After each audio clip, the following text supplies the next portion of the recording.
From Project Camelot, and I'm here with Timothy Good, the author of Above Top Secret and many other books, a number of books actually, on UFO secrecy, the actual craft themselves, I believe what propels them, and so on. So we're going to be doing a short interview here.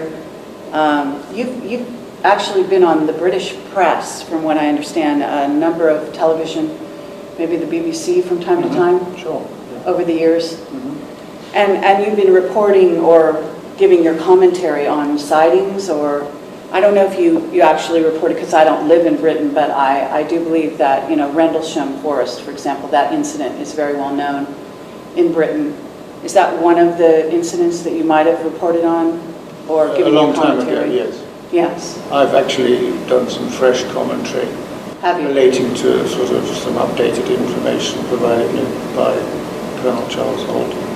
Oh, really? That my listeners would be very interested to hear what your update is on that story. Well, it's nothing sensational really, but just Chuck Holt's frustrations of dealing with some of the people who were with him at the time and witnessed certain things, who have since changed their story. Some very high-ranking people, and he was kind of pissed off with that. Oh, really? And they changed their stories how? To saying that they weren't there with Colonel Holt when he was there, and things like that. High-ranking people, one high-ranking person in particular. Fascinating. All right. Well, is there anything specific about that incident that you might be able to share with us from your point of view? Because there's a lot of controversy there. Sure, yes. I mean, I have reservations about some of the principal witnesses, but hopefully Nick Pope will sort out some of the problems in his new book, Rendezvous at Rendlesham, I think it's called, something like that. Okay. Which I think it's out now in the press, and I was hoping he'd add some events which happened 10 days before the Rendlesham Forest incident per se, which I witnessed in part. On December the 15th, I was returning to my home in southeast London when, in a completely clear sky, there was a brilliant point of light, and I thought, that's interesting, it can't be Venus or whatever. And it was one occasion when I didn't have a camera or a pair of binoculars with me, so I ran home, opened the windows, by which time I got movie camera, I got still camera, telescope, the whole lot. It went at the second I opened the window. It shot off, and fortunately it was seen for well over an hour by thousands of people in southeast London, thousands of people. And some good video footage was taken from Sevenoaks area. And, can you describe the craft? Well, unfortunately, I didn't get a chance to put binoculars on it, so it was just a brilliant point in the sky, which would remain in situ for a while and then shoot off in different directions, and some smaller spheres would come off it, and that's exactly what it did at Rendlesham 10 days later. Wow. And fortunately, there were a lot of witnesses, thousands of witnesses, especially people in the Orpington area who made drawings of the craft, and what they drew was an elongated triangle, identical to the shape of the actual craft that came down at Rendlesham Forest 10 days later. So that was interesting. Oh, but wow. That's never taken into account, but I think it's very interesting because nobody has any film or footage of what went on at Rendlesham Forest, but there is film and footage of the events 10 days earlier. Well, it's amazing that you were a witness. Yes, I mean, it's very frustrating because as soon as I went to really look at it and get pictures, it disappeared at that moment. Incredible. So you believe that Nick Pope did he interview you for his book, or no? No, he wasn't interested. He didn't want to put it. Which is unfortunate, I think, because it's very much part of the story. Right. In my opinion, particularly since, as I say, there's film evidence and photographic evidence. Well, Was this reported, like, did it become news at the time? Yes, it did, because the day after that, I got a phone call from a local journalist in southeast London, and he said, "Are you aware of any UFO sightings in the area?" And I said, "Funny you should say that, but yes, as it happens, yesterday afternoon, I was returning from shopping, and I saw this thing in the sky, and then it disappeared."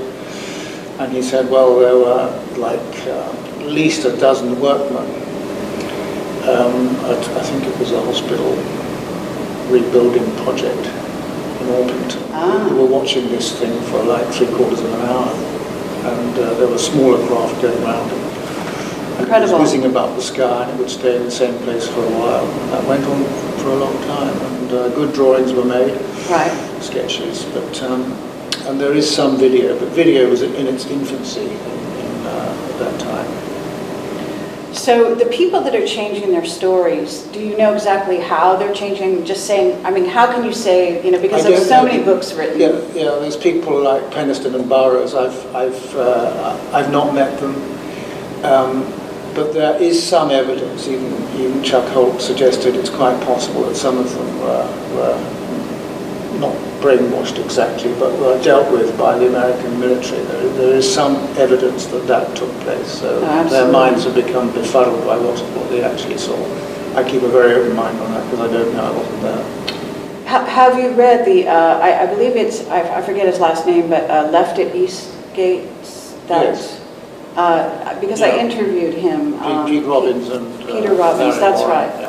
Yeah, and what did you think about his account? How is that as far as accuracy? It's such a long time since I've read the book. All right, well, we don't have to... There are, I find some of the evidence slightly dubious, but I like Larry. He stands by his story. Right. And who knows, things were done to some of those guys. Yeah, I believe that. Well, I mean, if you were to sort of come to a conclusion about the actual craft that was there on the ground, do you believe, for example, was it a military craft of ours, so to speak, or was this extraterrestrial? Certainly, I think it was extraterrestrial. Yeah. I mean, it might have been military because there were extraterrestrials here. Sure. But no, that was for real. I guess it was about 15 feet in diameter, in length rather. It may have been a bit more, may have been 20, but that's my guesstimate, if you like. And it tallies precisely with the shape that many of those people saw in Orpington who were passing binoculars around. Incredible. So, I mean, that in some ways really substantiates the story even more. Sure. Yeah. And, Chuck Holt, I regard him as a friend. He's a very honest man. He's never changed his story. Okay. I am curious, some of our witnesses, maybe you haven't heard of them, but one in particular called himself Henry Deacon. He's also, came out under his real name, Arthur Neumann, worked in various capacities for the government for a time, and is now kind of gone to ground, as they say, sort of hiding out. I'm not aware of that, yes. Yeah. He's very sort of familiar with things that go on in Britain and how the Americans and Brits work together. Mm-hmm. And I just wondered, with your incredible background, do you consider yourself knowledgeable about the structure behind the scenes of which militaries are working together, how they're configured at various bases? Let me give you an example. In 1952, Air Marshal, I'm just trying to think of his name now. I've forgotten his name. There was an Air Marshal. I'll think of his name. Sir Peter Horsley, whom I knew for a brief while. I had several meetings with him. He told me that in the early 1950s, at the height, this is about 1952, he told me that the height of the UFO crisis, the Americans were in charge, because he said he was in the operations room, which was dealing on a daily basis with the UFO situation. And Sir Peter said to an American general, can you tell us exactly what's going on? And they said, sorry, Sir Peter. Now, I can also tell you that the Ministry of Defense is largely actually controlled by the United States knows me. In fact, it has been for a very, very long time. Okay. Yes, because my witness does talk about, he was actually American, working, also worked in Britain for a time. And I can't say where, but I heard stories of this kind, and I just wondered, Yeah, and Sir Peter Horsley also had an arranged meeting between him and an extraterrestrial. Really? I think it was in 1954, arranged by a British Army general. And I think it was either an hour or 2 hour meeting took place in Chelsea, and there were a couple of witnesses. And Sir Peter was very disturbed because there was an alien there, immaculately dressed in a grey suit, I think. Do you know what what race of alien? No. Very normal looking. Oh, and humanoid. Very much so, yes. So well suited up and everything. And that was an interesting And that was back in 1954. And Sir Peter told me that he found it very disturbing because this alien could read his mind. And he knew all Britain's top secret nuclear secrets. Yeah, very interesting. Yes, of course. Was he particularly tall? Did he describe him as tall? Average. Average? Average looking? Not particularly good looking or...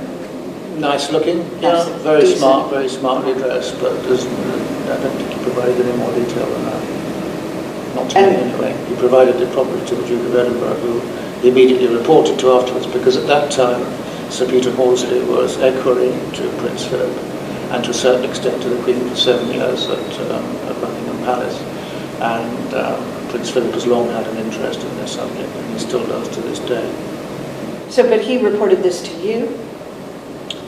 Sir Peter first of all wrote it in his autobiography, and then I went to meet him, and we had several meetings, and he told me a few more bits of information. Incredible. But you're saying also at one point that he was actually told by the Americans he wasn't going to be let in on certain information. Absolutely. Even though he had this background. To an American general in the British operations room. General, can you tell us what's going on? I'm sorry, Sir Peter. That's rather stunning. It hasn't changed. I'm sorry? It hasn't changed. No? No. Of course not. We're very much... the Americans are very much in charge. Still to this day. That could be a good thing, it's a matter of opinion. Right, but that kind of contradicts some aspects of the question, because there's the City of London. Are you kind of familiar? Have you investigated the City of London? What is known as the City of London? No, I haven't. No? Because I have a secret... What do I need to know, apart from the fact I was born in the City of London? So. Well, no, it's specifically this area that's referred to, which is the financial center, which is not London. It's this specific area known as the City of London, and it has that designation. And I have a secret witness that is a military man who spent time going to meetings with very, very high up people that were in some secret societies, as well as military and other people who were, what he said, were figuring out the fate of the world at the time. I wouldn't know. I wouldn't have a clue about that. Okay, yeah. It's a fascinating, bit of information, and I have met him in person. I've gone to England a number of times, and he wouldn't go on camera or anything. This was off the record, and so on. But it is documented, and he actually wrote. We did sort of a question-answer sort of thing, and he wrote answers, and I can send that to you to have a look. Could even put you in touch with him, quite possibly, if you're interested. He appears to have, to be a very honest man. I can't say much more about him at this time, but I met him, met his wife. So, okay, well, this is very interesting in terms of this individual. Do you have other witnesses behind the scenes who report to you information that maybe don't even come out under their own name? because we find this to be common. Most of my, most treasured witnesses and informants, I've never given the names out. Okay. There is, let's see, his name is, there's an ex-policeman. I'm wondering if you ever sort of met with him. English policeman who was very well known. He died not long ago. I think his name was Tony Dodd. Oh, Tony Dodd, yeah. Yes. Yes, I knew him. Yeah, and he reported to us secretly certain information, and thought well of our project that we were involved in. Obviously, he's passed on, so I feel I'm at liberty long time ago to talk about this. But he did report to us about Torchwood, the series, the British series, that it was based on the truth, that there really was or is a group of, you might call them alien hunters for lack of a better designation. Did he ever share that with you? No. Yeah. I don't know anything about Torchwood. Was it a television series? Yeah, there's a very famous British series called Torchwood, and then it got made in America. It's all about a group. They sort of operate out of an underground base. They're sort of in the series. They're a group of sort of very people with varying talents that deal with ETs that are spotted around England and the world for that matter. And they go investigate those individuals. They, in some cases, they kill them. In some cases, they imprison them, and whatever the government tells them to do. I mean, they're working for the government or the secret government, as we would call it. But anyway, he reported to us about that. He said that information alone was enough to get a person killed. Maybe he didn't want to endanger you or something. I don't know, because you're quite well known. Yeah, that's interesting, yeah. Well, it is often interesting for researchers, such as ourselves and yourself certainly, to compare notes, you know what I mean, across the board, because sometimes we'll find things that dovetail, and sometimes there'll be some inconsistencies that give us maybe heads up on what maybe a witness is steering somebody the wrong way. There's a tremendous amount of disinfo out there, as you can appreciate. So I was wondering about Menwith Hill, actually. Are you familiar with that place? I've seen it on numerous occasions crossing the Yorkshir moors. But you don't have any inside knowledge, or nobody's approached you? I mean, it's an early warning system, as far as I know. Okay. For ballistic missiles directed at the UK. Really? Well, at least one secret witness has disclosed that there are Americans and Brits working there as well. Nothing new about that. Yeah.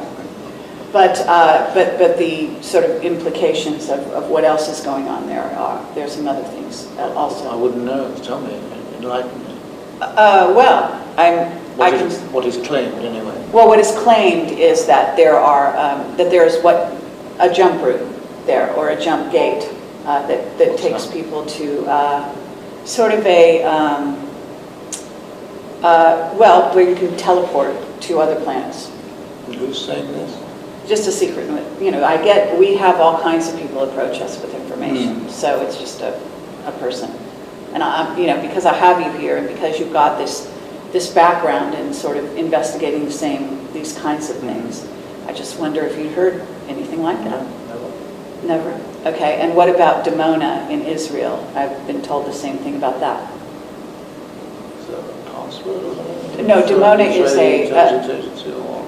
no, it's a nuclear facility underground in Israel. Yeah. And I'm told there is also a place where they teleport there. That there are certain places where bases, for example, are built on ley lines, or what's called intersections of ley lines, where vortexes are created. Who's saying all this? Well, various people. Yeah. Yeah. So I'm running this by you to see if you've heard any of these things. Well, it is interesting. I have a guy. As soon as I would meet someone who's saying these things, I would probably know in a few minutes as to whether they're fabricated or not. Why would you know? Just instinctive. Instinctive. Okay, well, I have an investigator who has documented the fact that it's a very interesting phenomena that bases, both in America and around the world, military bases, Pine Gap, for example, Dimona, Menwith Hill, there are a number of them, are all built purposely on these intersecting ley lines. Now that's more of a sort of a scientific fact, and you can investigate that, you know what I'm saying? So it's not something somebody would make up in their head, because you know, ley lines are known phenomena and all of this, right? But what is interesting about that is what they can then do as part of that, you know? So, okay, well,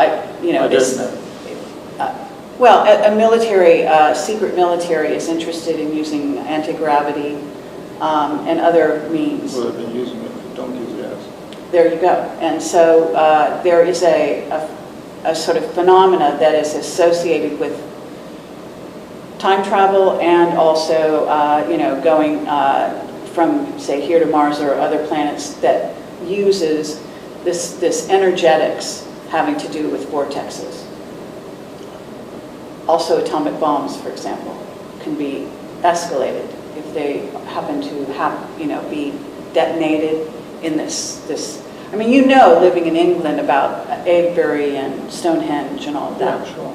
And you know that these are built on intersections of these ley lines as well, right? Well, I don't know that, but Oh, all right. Well, these are things that, you know, because when we do investigations, we are also talking to people that are investigating, say, ancient archaeology. And I have a witness, for example, who is named Pere Vila, that I just interviewed well, it was in Barcelona area, who has studied the Templars and where churches are built. They're also built on these same kinds of intersecting lines.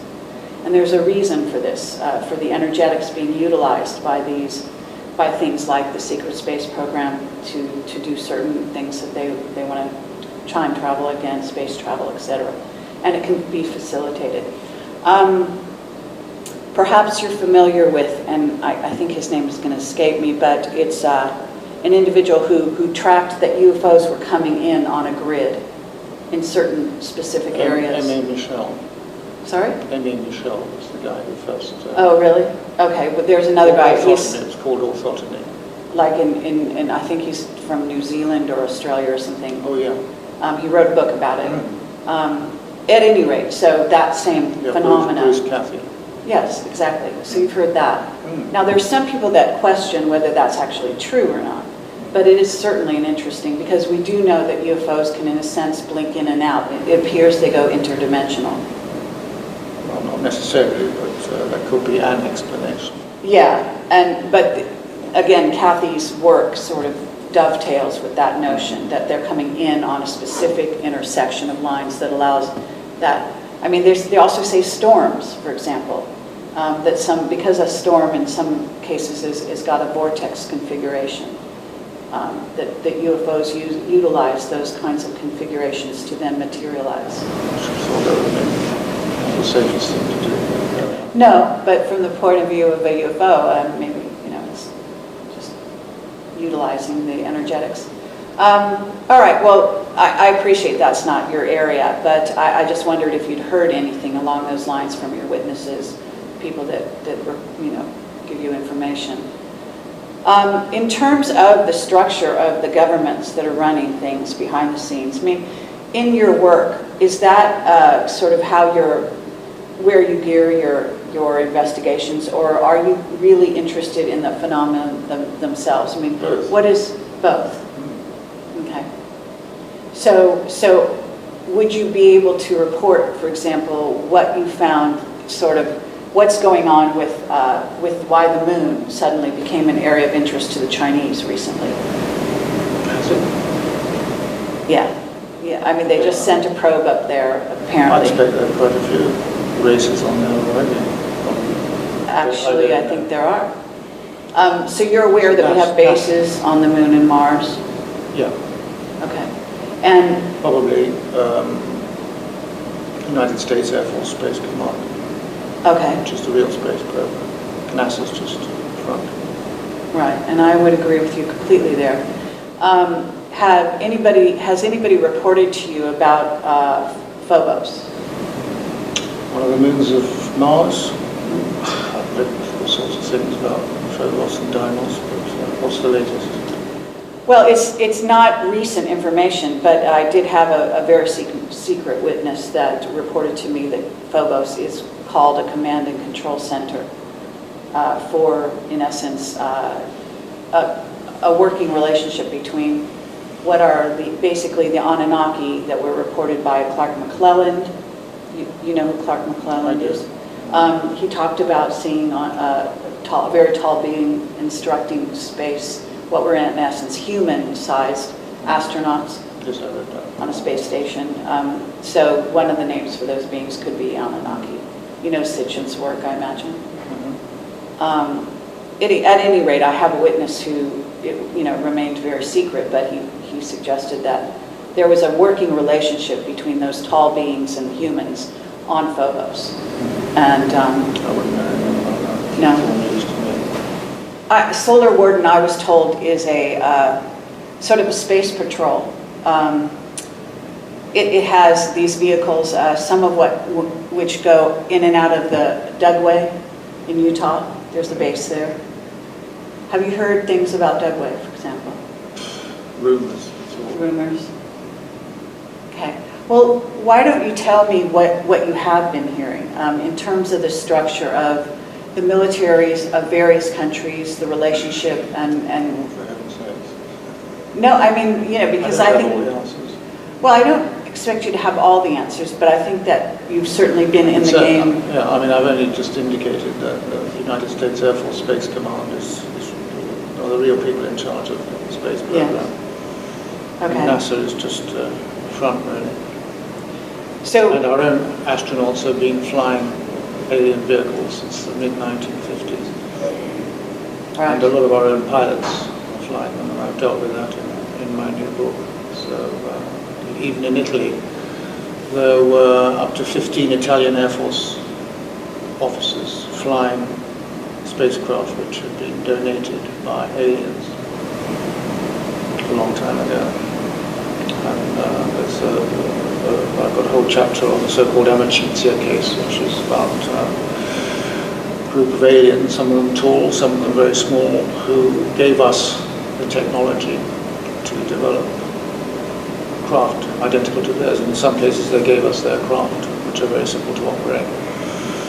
And so a lot of people are flying these craft, and we have that technology. We've had it for a long time.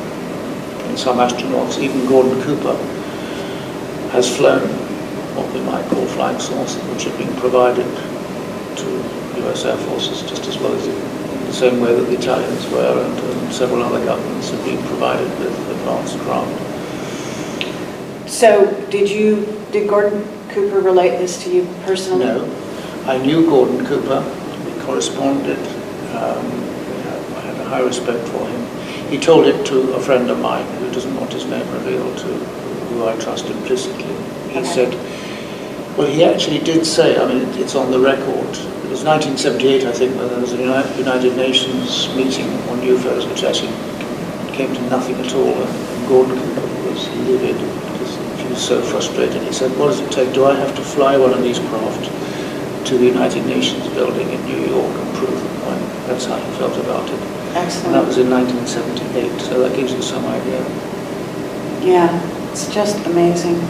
I mean, you're about to be on a panel discussion here about the cover-up, correct? I don't know if it's about the cover-up. That's what it's about, believe it or not. Yeah. Okay. Yeah. And interestingly enough, I think you're going to find that several of the people on the panel are going to speak to the idea that, or at least they're going to act as though the cover-up is more or less accidental or actually imagined. One in particular, John Alexander, likes to talk about it as being sort of a figment of people's imagination that there's a cover-up at all. But there's lots of evidence of who he works for. Sure. so I'm glad that you're aware of that. Very much so. Did you know Brian O'Leary, by chance? No. But you certainly know who he is. Remind me of that. Mm-hmm. I did an interview with him. We interviewed him in a place called Vilcabamba in Ecuador. He's died recently. He had a very fast-acting version of cancer. But he was quite an activist in the area. He actually went around the world writing books about free energy inventors and activists. That was many years ago.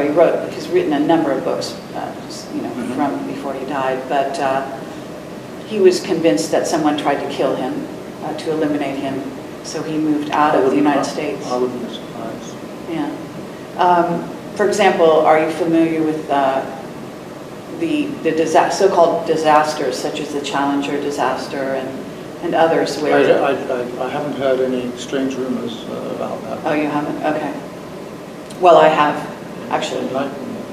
Well, I have a witness. His name was Ed Loughran. I interviewed him, and shortly after he received a phone call, and he actually fell dead. His wife was standing there, and he died instantly. She ran out of the house. She was very afraid by what had happened, and that's how he died. He was reporting to me on the Kennedy assassination. He was a ballistics expert, person who had spent his life, as in the military for many years and also outside of it. But he was a ballistics expert and was talking about the various billets. And he was obsessed even at this late date with the Kennedy assassination, what really happened. But he also apparently was on the crew of a ship that was there on the scene of the Challenger disaster when they hit the water. And it said that some of the people were still alive. And they were asked to turn the ship around and go elsewhere and not rescue them. Yeah. I mean, these are, the kinds of things that obviously have been going on for a while now to cover up the story of what's really going on here on Earth. So, you say the Italians are flying a number of these UFOs. As of about, 10 years ago. Yeah. Maybe a bit less than that. What about, why are, who are they working with, do you know?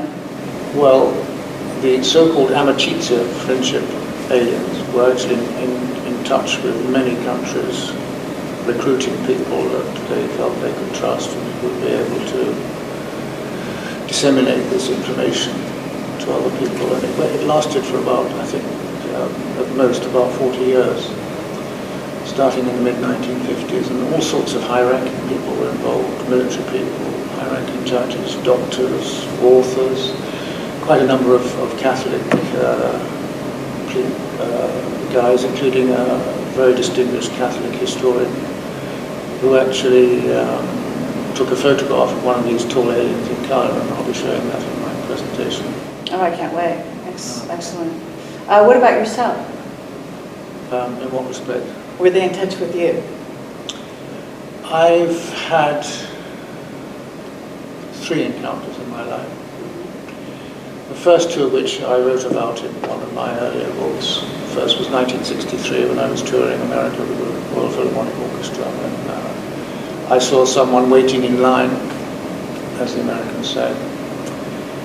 We were on a 512-mile bus ride from, I think it was Tucson to Los Angeles, and we had one stop for an hour for evening meal break. And I saw this extraordinary looking girl waiting in line, and she was quite petite and very attractive. There's something extraordinarily alert about her, and I immediately thought in my mind, I've been often elsewhere, could you pass by this table and prove it to me? And I was with 3 colleagues, so I had 3 witnesses.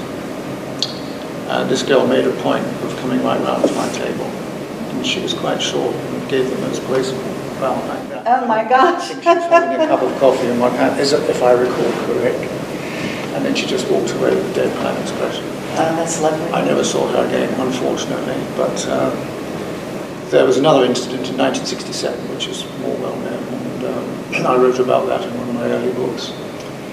And I, at that point, was with the London Symphony Orchestra, and there was like a break between the morning rehearsal and the evening concert near the Carnegie Hall. We were staying in what used to be called a Park Sheraton Hotel.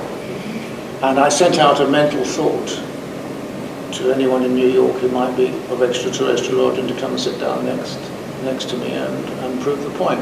I didn't really have much hope, but after about half an hour, a guy comes in, immaculately dressed, as these guys are, and the girl I saw, and he came and sat down beside me. Mm. I thought, right. Because in my mind I'd said, you know, I'd really like some kind of concrete proof. And if you could come and sit down beside me, that would help you see. So then, in my mind, I said, could you take your right index finger and put it to the right side of your nose and hold it there in my mind? And immediately he went like that. Oh my God. So Yeah, he's beautiful. like this, and that was it. I hadn't asked to communicate with him verbally, so I didn't. I thought it would have been inappropriate since I hadn't requested it in the first place. But yes. He seemed very pleasant, about 5'10", slightly pale olive complexion that some of these guys have, I've noticed. And the last experience is complicated. We don't have time for that. It's in my new book, Earth, an Alien Enterprise, and it was quite disturbing, but at least I had many witnesses. I was the guest of honor at a debating society in Wrocław in Poland about 9 years ago.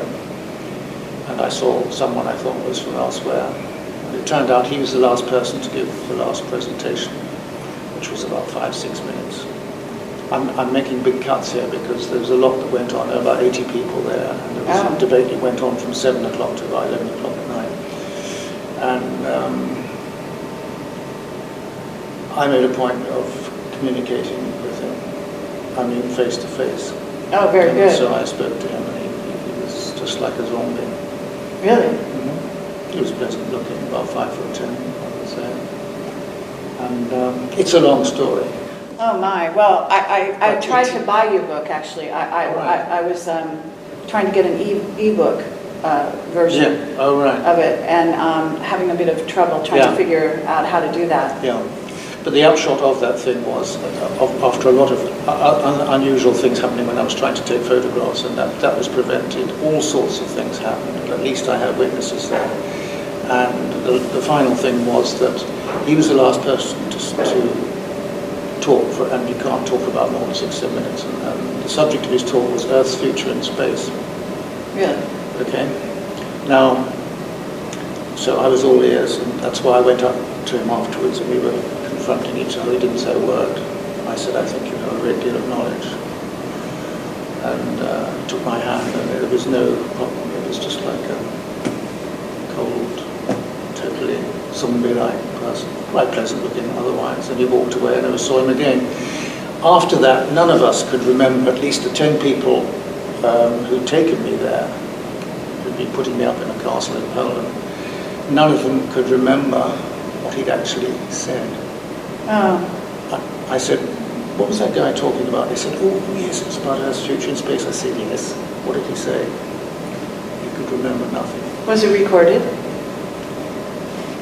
By contract, the speaker is supposed to, myself in this case, is supposed to receive a recording of the entire debate, which was about 3 or 4 hours, I think. I'm supposed to get photographs which were taken by professionals there.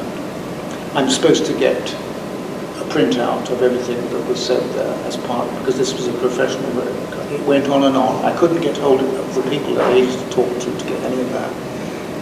That was it. Everything was organized, but I still have all those witnesses who remember that he talked about Earth's future in space, and that they couldn't remember a damn thing since. Have you thought of having, I don't know, regression or something? Yeah, I thought about it. Yeah. Maybe that'll happen. I guess possibly that'll happen when the time comes. Okay. Yeah, fascinating. Absolutely fascinating.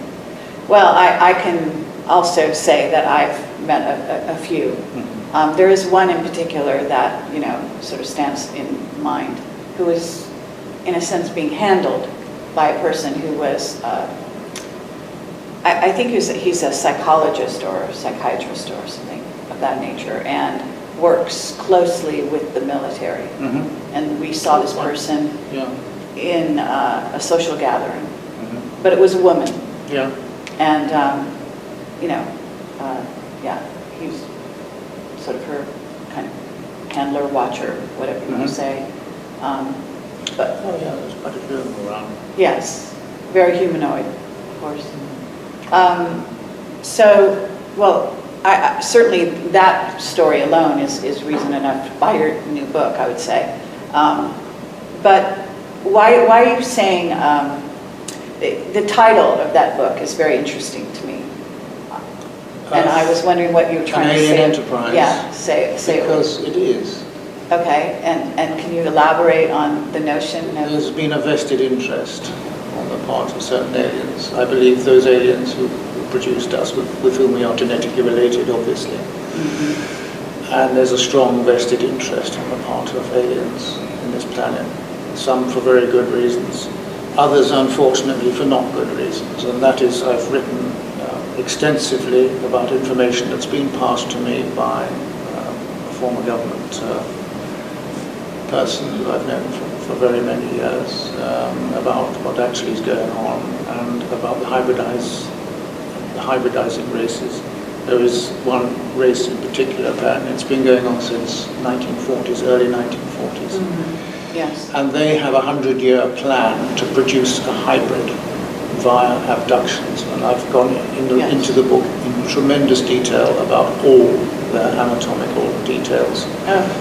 Why they can't do this, why they can't do that. Everything has been provided for me, and it's quite a disturbing scene. And this is the problem, that those races are trying to produce a hybrid, because at the moment they can't interact with us as just, you know, greys, if you like. But there are different types of greys, that's another question. But their goal is to take over the planet with a hybridized species. Well, I'm told that they're already quite successful. There are a number of children on Earth today that are what you would say is fully half gray. It's quite possible. Yeah. So I would be very interested in what you come across. So that's the problem. Yeah, it is a problem. It's an alien enterprise, but the good news is that we have beings with whom we are genetically, we have a lot in common, and there are thousands, some of them live for several thousand years. Because they're thousands of years ahead of us, so they can control them. They say we'll live to that extent one day. And they have our best interests at heart, and they have theirs at heart, because they have a vested interest in the planet, just as we do. Right. Okay, very, very interesting. Do you know the names of these particular friendly races? No. You don't? I've never been given any names of races. No? No. Okay. And I'm dubious of some of the names of... I mean, there are loose names like Nordics and all that sort of stuff, you know. But, right. Well, what about... are you familiar with Jay Widener's work at all? I've never heard of him or her. Oh, really? Okay, yeah. Jay Widener. Well, he's a pretty well-known author, but he kind of got very well-known by getting very much into the Stanley Kubrick material and making films analyzing this sort of subtle, the way he was seeding his films with information about what was really going on. At any rate, he talks a lot about this particular race. Some call them crypto-terrestrials. Have you heard that terminology? No. Yeah. Well, it gets back to the Rosicrucians and even earlier than that. But there's a certain a race that's considered to be quite humanoid. Not the Anunnaki, which if you go by the Sitchin information, are depicted on Sumerian temples and in Egypt and so on as sort of tall, big. The bone structure is quite human looking, but the crypto-terrestrials have a much finer bone structure. So they're a different sort of anatomical race of beings, but they're here, and we have mixtures, and all of us are, in essence, I mean, humanity itself is a hybrid race. You appreciate that, probably. Although this new sort of rendition, which is the gray human hybrid, is troubling, sort of movement in a certain direction. Anyway, what about Stanley Kubrick and his work? Did you? Great film, I think. I think it's one of the greatest films ever made. Okay. 2001. But did you, because you're English, you know, I've been hoping to interview Stanley Kubrick's wife for a while, thinking that she might, it's probably a, you know, false hope, but thinking she might reveal more of what he was really onto, so to speak. Did you ever? Oh, no. You've never had any dealings with her? Okay. Well, it might be, maybe she'd listen to you, maybe she'd be interested to talk to you. No. Regarding Roswell, there's new information in my book, which I provided in a chapter, provided for me by a chap who was doing his national service in the Royal Air Force, and he and 5 of his colleagues were chosen to head a top-secret team to look after 2 aliens who were brought over from Roswell, or at least from the Roswell incidents. There were quite a number of incidents, quite a number of craft and bodies involved. Actually, some were killed, some obviously survivors. 2 of whom got so pissed off with the way the Americans were treating them that they forced the Americans to take them to these 2, one was the Royal Air Force Base and the Fleet Air Arm Base in Sunset, and they were there for 18 months being looked after by this top secret team which was called Code Orange. That's a very interesting chapter in the book. Oh, wow. I know the guy, and he's kindly given me the information to publish. And, he was there, and it was quite a moving experience. But they did eventually recover, and they were very good guys there, and they gave a lot of information to the airmen and their superiors, because the people in charge of the Air Force bases were getting them the information as well, obviously. That went on for 18 months. What race of beings could you describe them? I can show you sketches. That I mean, this would be in your book, though, right? No, I didn't do that because I want him to bring out his book first. Oh, you couldn't? No, okay. I wouldn't. He knows. I see. I published what he let me. There's still more to come out. But it's very interesting. They weren't, if you want to know, they weren't that sort of bug-eyed. They were, right. And they were extremely gentle beings, highly telepathic, very kind, and fantastically knowledgeable. Right. Well, my understanding is they have the more roundish faces. They look slightly humanoid, but not. Well, as I say, I'll show you a sketch after we finish this. Yeah, I just wondered if it sounded like that. Well, that's going to be, of course, groundbreaking for many people. Are quite obsessed with Roswell. Yeah. They've never gotten over it. Yeah, they insisted on being brought over to the. It's quite funny actually. The aliens were. The 2 aliens were brought over in a Falcon bomber, which went out to America to pick them up. But the American transport plane, probably a Hercules, something like that, brought their craft over, which wasn't that large. I've got a sketch of that too. It wasn't more than about 13, 14 feet, something like that. So, and they were dealt with this it was a British team. Yes. Very interesting. The Americans probably hovering in the background. Right. When you say they're Americans, I mean, are you aware of sort of who's heading up the space program? I mean, individuals? Certainly not in the UK. In the US? No, in the United States, US Air Force Space Command is really in charge. But what particular, anybody we recognize, I mean, also heads of state, I mean, we were talking, I mean, for example, I don't know, Kissinger, Kissinger's been involved in the UFO thing since the 1940s, which I've got a feature on that in my book as well. Okay. He was in charge, as a matter of fact, with the alien situation from about 1946, something like that. Right. Maybe earlier. Yes. I mean, I don't even know if he's still alive. I mean, I know he's walking around, but do we think that it's really him? Well, I don't know what his thoughts are now, but he's a very bright fellow. And he certainly was in charge of the alien program for many, many years. Yes. Do you know who Bobby Ray Inman is? I know him. I mean, I knew him. You knew him? I exposed a lot of information that he gave out to my friend Bob Exler in one of my early books. Oh, yeah. Well, isn't he, he's still alive, isn't he? Inman, yes, sure. Yeah. So I was just curious. Deputy Chief of NSA, right. all that sort of stuff. Yeah, he's quite high up there. Mm. Yeah. He was not too pleased when I released that information through Bob Exler to my book. Well, I tried to interview him. I mean, I asked him for an interview one time through a mutual acquaintance. No, he's very upset by that. I see. Well, I mean, it is very interesting. We have also a secret contact who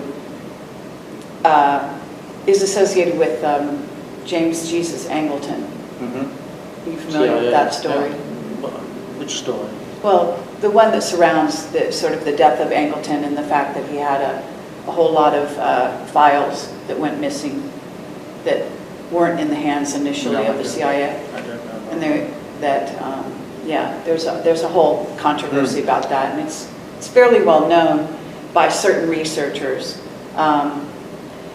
Although, of course, you know, there are a lot of rumors around that and what happened to the files and so on. But there was certain information in those files that came out to us that indicated that, for example, Einstein was involved in the ET situation.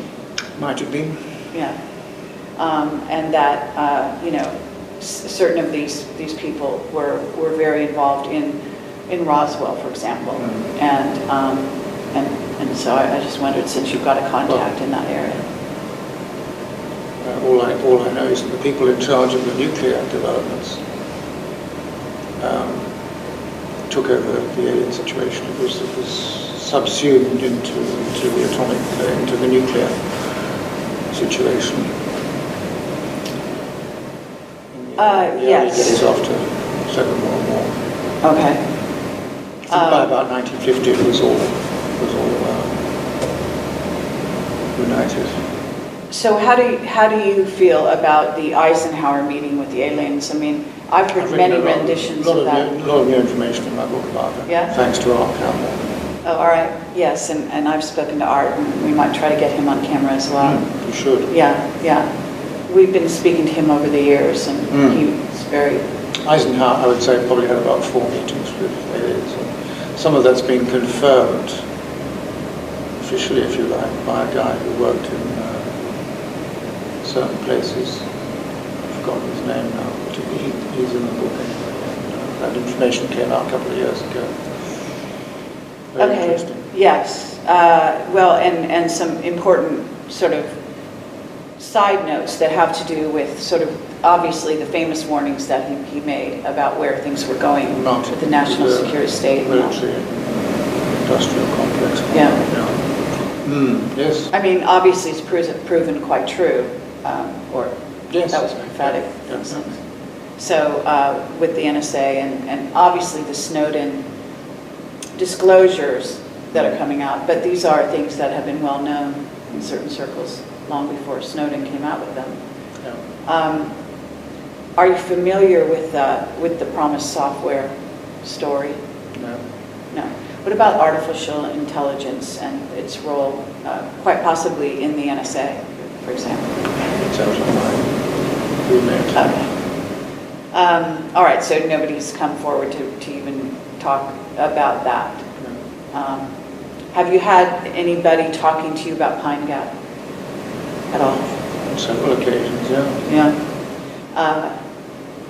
For example, did they say to you things like, it's used as a vacation place? Have you heard that? No. I know it's sort of strange, but that's what they say. I guess for the ETs that are here on Earth. Yeah, there's been some very good remote viewers who've got a lot of information which turned out to be accurate about Pine Gap. Uh-huh. Have you used remote viewers in your work? No. No.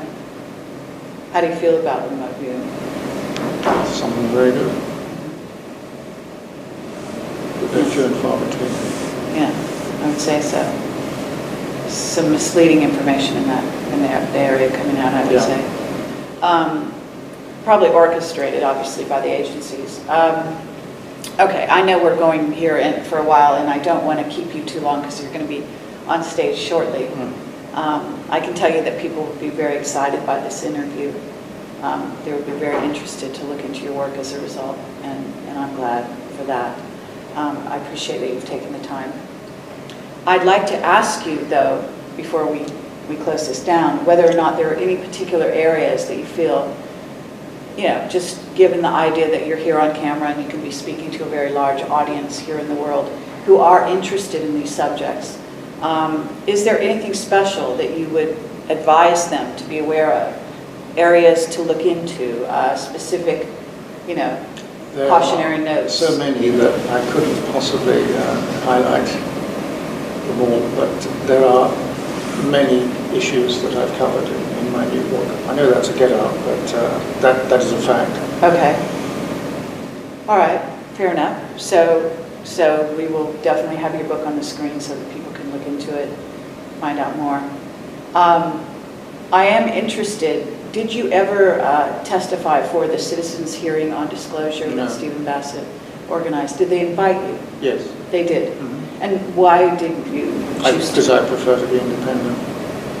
And I didn't think it would really yield to the right sort of... I could see that the Washington Post come cracking down on it, and of course they did, because they weren't acting congressmen, as I recall. I have, however, done research, official research, for one senator and 2 congressmen, and I was officially involved in that. The last person I worked for was Steve Schiff, who I had a great deal of admiration for, and he died in very unusual circumstances. There you go. Yeah, absolutely. Okay. Well, obviously you're a great resource for these people. You've done a tremendous amount of work over the years, and I've certainly been aware of your work for many, many years. So, well, thank you very much. Thank you for your service to humanity. Thank you.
Hi there, I'm Carrie Cassidy from Project Camelot, and I'm here with Timothy Good, the author of Above Top Secret and many other books, a number of books actually, on UFO secrecy, the actual craft themselves, I believe, what propels them, and so on. So we're going to be doing a short interview here.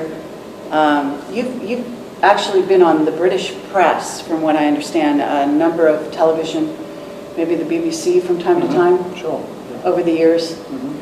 And you've been reporting or giving your commentary on sightings, or I don't know if you actually reported, because I don't live in Britain, but I do believe that, Rendlesham Forest, for example, that incident is very well known in Britain. Is that one of the incidents that you might have reported on or given your commentary? A long time ago, yes. Yes. I've actually done some fresh commentary relating to sort of some updated information provided me by Colonel Charles Holt. Oh, really? That my listeners would be very interested to hear what your update is on that story. Well, it's nothing sensational really, but just Chuck Holt's frustrations dealing with some of the people who were with him at the time and witnessed certain things who have since changed their story. Some very high-ranking people, and he was kind of pissed off with that. Oh, really? And they changed their stories how? To saying that they weren't there with Colonel Holt when he was there, and the camera, I got still camera, telescope, the whole lot. Went at the second I opened the window. It shot off, and fortunately it was seen for well over an hour by thousands of people in southeast London, thousands of people, and some good video footage was taken from Sevenoaks area. And, can you describe the craft? Well, unfortunately, I didn't get a chance to put binoculars on it, so it was just a brilliant point in the sky, which would remain in situ for a while and then shoot off in different directions, and some smaller spheres would come off it, and that's exactly what it did at Rendlesham 10 days later. Wow. And fortunately, there were a lot of witnesses, thousands of witnesses, especially people in the Orpington area who made drawings of the craft, and what they drew was an elongated triangle. Identical to the shape of the actual craft that came down at Rendlesham Forest 10 days later. So that was interesting. Oh, but wow. That's never taken into account. But I think it's very interesting because nobody has any film of things like that. High-ranking people, one high-ranking person in particular. Fascinating. All right. Well, is there anything specific about that incident that you might be able to share with us from your point of view? Because there's a lot of controversy there. Sure, yes. I mean, I have reservations about some of the principal witnesses, but hopefully Nick Pope will sort out some of the problems in his new book, Rendlesham, I think it's called, something like that. Okay. Which I think it's out now in the press. And